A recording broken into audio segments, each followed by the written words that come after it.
Auto drive now enabled. Auto drive now disabled.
In today's episode of The Upload, we're talking about how Bagley managed to conquer London. Pretty much my favourite topic. I could talk for hours about the rise of the AI system. It's easy to forget about its origins. It's so present everywhere we go now. Bagley just kind of blends into the background. Bagley is the service AI that's present in every Optic device. Whether you're using the Optic, Bagley will be there. The AI is streamed to your Optic from Bloom's Central Command Centre, and it was first created by Skylar, our tech hero, as part of her techno-utopian idea for the world. Why do you think it grew so quickly? In my mind, it's no surprise that Bagley became so popular. It's funny, useful, fast. It's a great companion and really just makes life so much easier. I mean, when you look back at all the service AIs that used to exist, they just don't compete. When you ask Bagley anything, there's a quick answer and loads of information available to you. One day, I let Bagley answer all of my messages for a whole 24 hours and no one even noticed the difference. The other competitors really just couldn't do their answers were so much they didn't understand anything. Attention, flat tyre It detected. pretty much gets Please repair as everything soon right as possible. first time. Do you have any idea why Bagley really beat all the competition? Well, it's really the data, isn't it? Ever since Broker hooked up with Bloom, that's when things changed. And really, that's not actually that great. Bloom has data on everybody. They collect information about everything you're doing across the web through your Optic headset. Isn't the AI only good because of Bloom surveillance? Well, I suppose so, but I'd prefer not to talk about that side of it. Bagley is so special because it's been trained on the huge mass of information. Every day this things work, or at least this work. I mean, we don't really know that.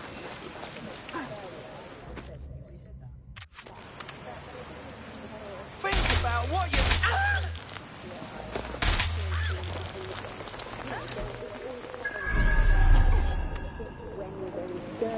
And get the self-driving car ready for you before you leave.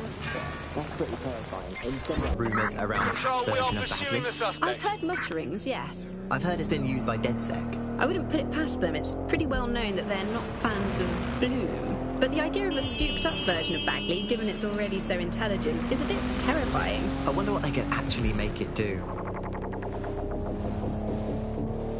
Last year, nearly half of British parliamentarians were absent for more than 60% of votes. Even our Prime Minister recently set a record for most days spent outside the country in a calendar year. So who's running the show? Join us on GBB tonight to find out.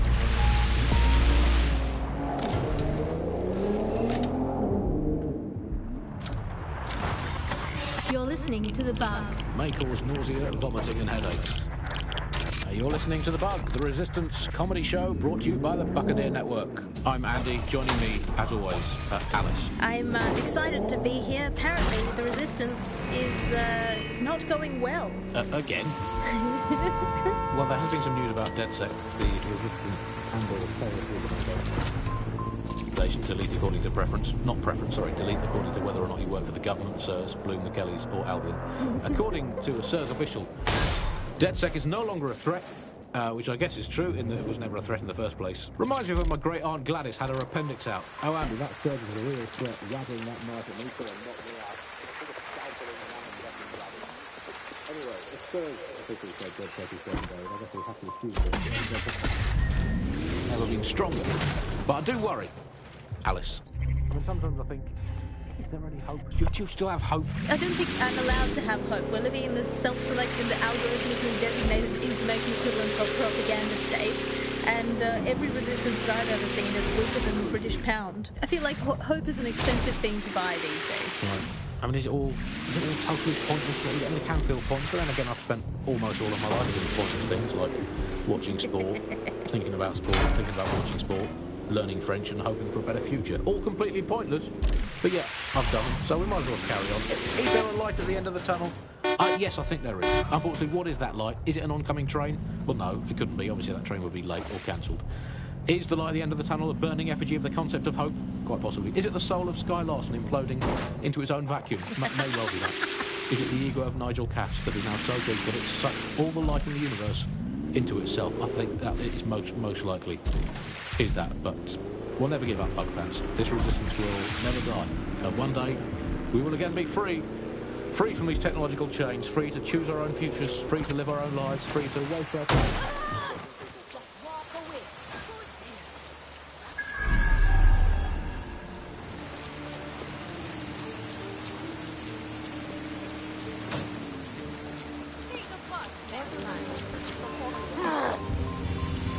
Ultimate feminist icon, proving that women can do just as abominably awful things to this planet as men. I mean, overall, Alex, I think we're still ahead as men, but you lot are catching up. Fair play. Fair play. You are listening to The Bug. Emergencies are never welcome. But what if, when you dial 999, no one answers the call? Operator shortages and unreliable automated systems have been blamed for a number of deaths this year alone. Visit GBB as we look at the system and why it is failing to come to the rescue.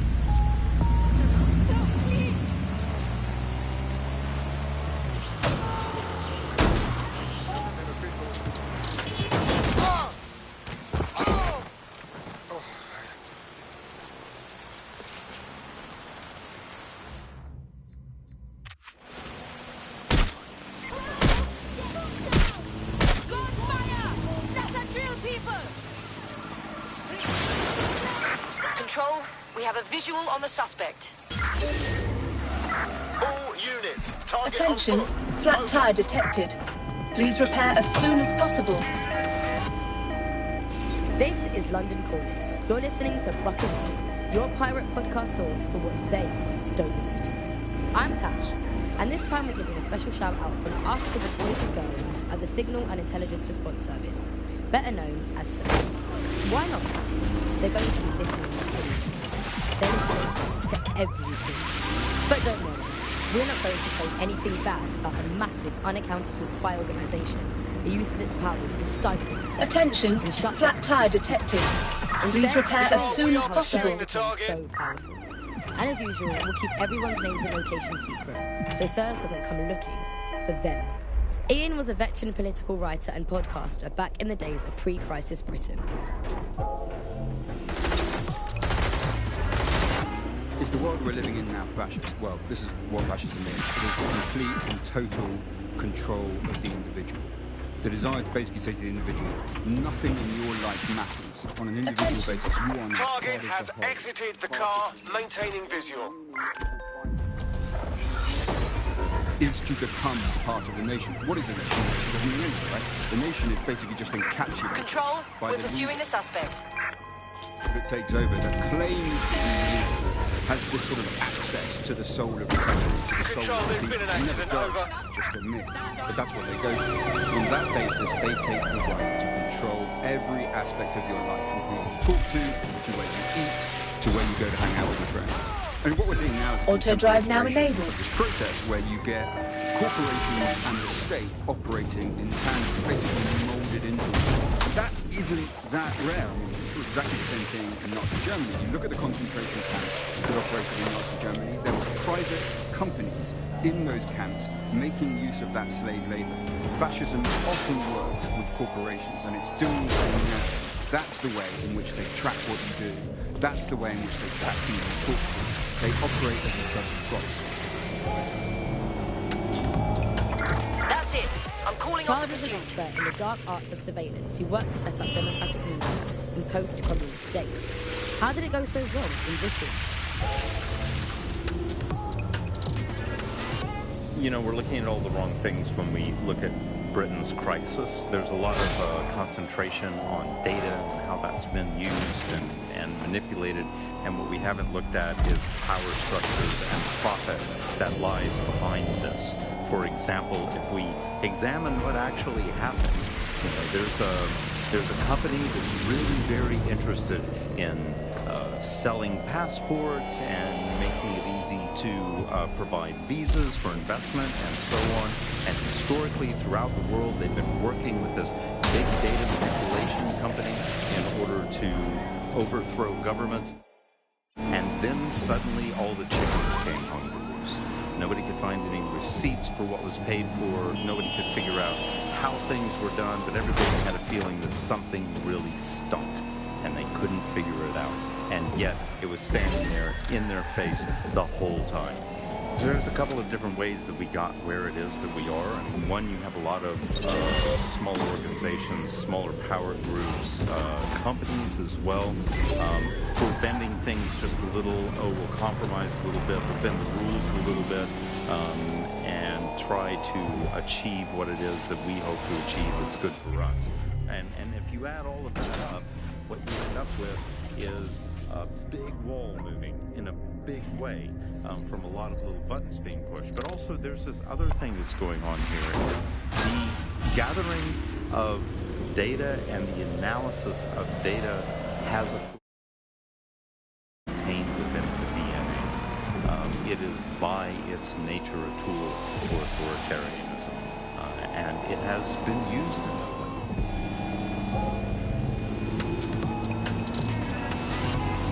How does big data fit into our lives? James covered it for the pre-crisis press. We're starting to see the merger of private data and that with data held by the state into what are called social credit systems. This is where every aspect of your behaviour is monitored and totted up by a central system to sort of score you as a person, a bit like a credit card, but predicated on all of your behaviour rather than just the money you're spending. And this can have profound impact. We're starting to see systems emerge which will punish you and stop you from doing things in society based on your behaviours. And you can see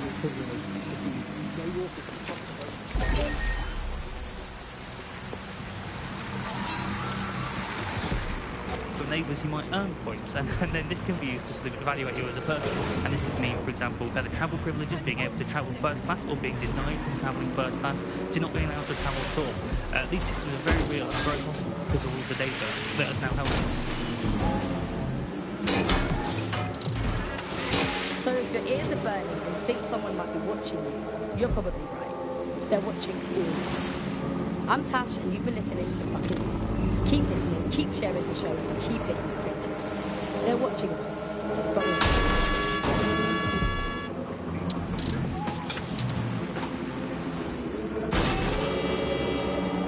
in just 3 short years, London has seen 15% of its workforce made redundant, and another 20% are expected to be added in the next 5 years, as artificial intelligence advances on nearly every sector of the economy. Tonight on GBV, we examine how the new age of automation is affecting the lives of Londoners who have lost or are about to lose their livelihoods.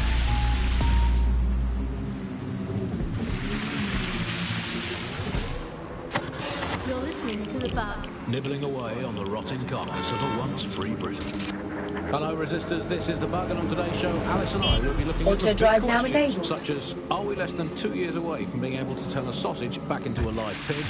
Did we actually need polar bears anyway? What do they really do? If I put Optic on my dog, can I train it to take itself for a walk and do my shopping on the way home? And is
Ah, London. What a town.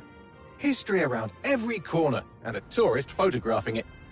Pubs serving up a pint and a smile. All that music, theatre and art. And multiculturalism. And the world's oldest underground, the Tube. The class of cities, really. Top shelf stuff.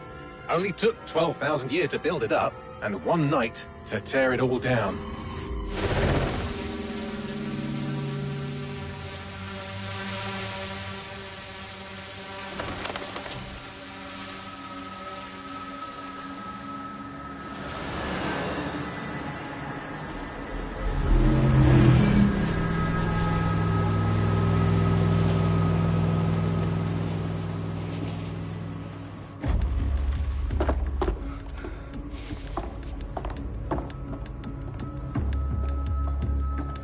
What's our status?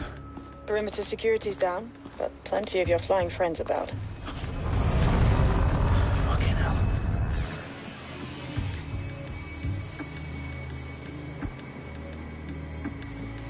Dalton, no time to waste. Yes, ma'am.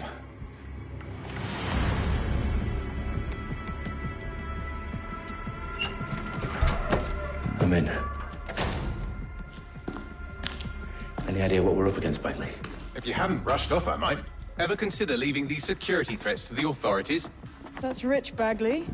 The government would sooner arrest us for trying to help than actually do something useful. We'll have to sort this one on our own. Carefully, Dalton. Bagley, are you detecting a little worry in Sabine's voice? Brilliant. Asking the computer about feelings. This explains so much. Shut it, you two, and get to work. There she is.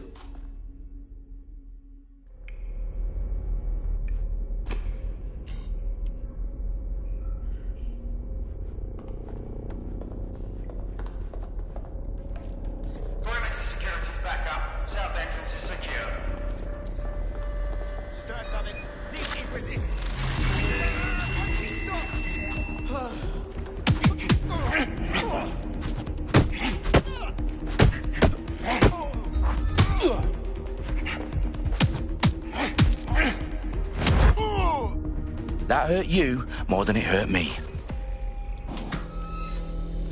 Do us a favor and keep it quiet, Dalton. If they don't shoot me, I won't shoot them. How's that?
Their profiles are heavily encrypted.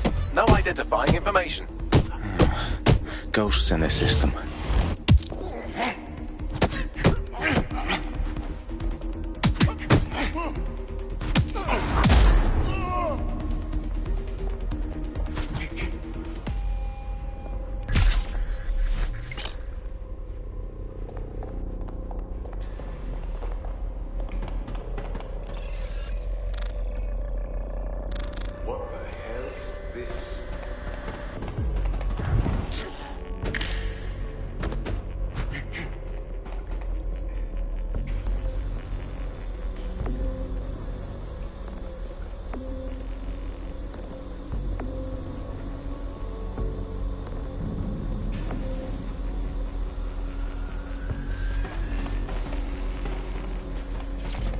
They've got loads of DedSec gear down here.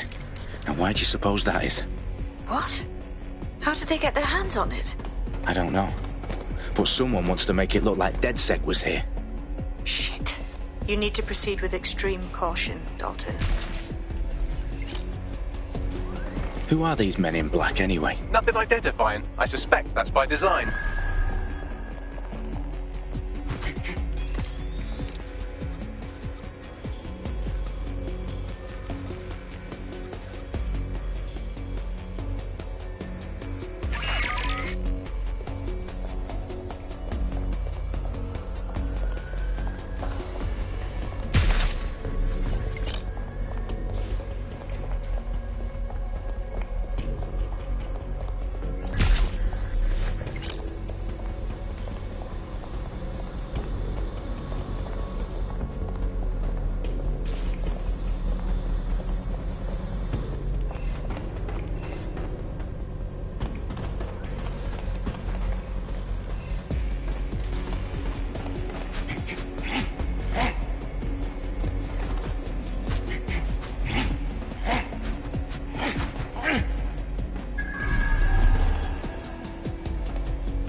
Fuck me.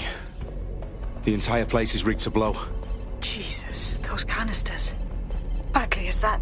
RDX nitrogen. Enough to level Parliament. Can you locate a detonator, Bagley? Not exactly, but there's a device streaming a fuckload of encrypted data from the floor above you. Yeah, that fits the bill. On my way.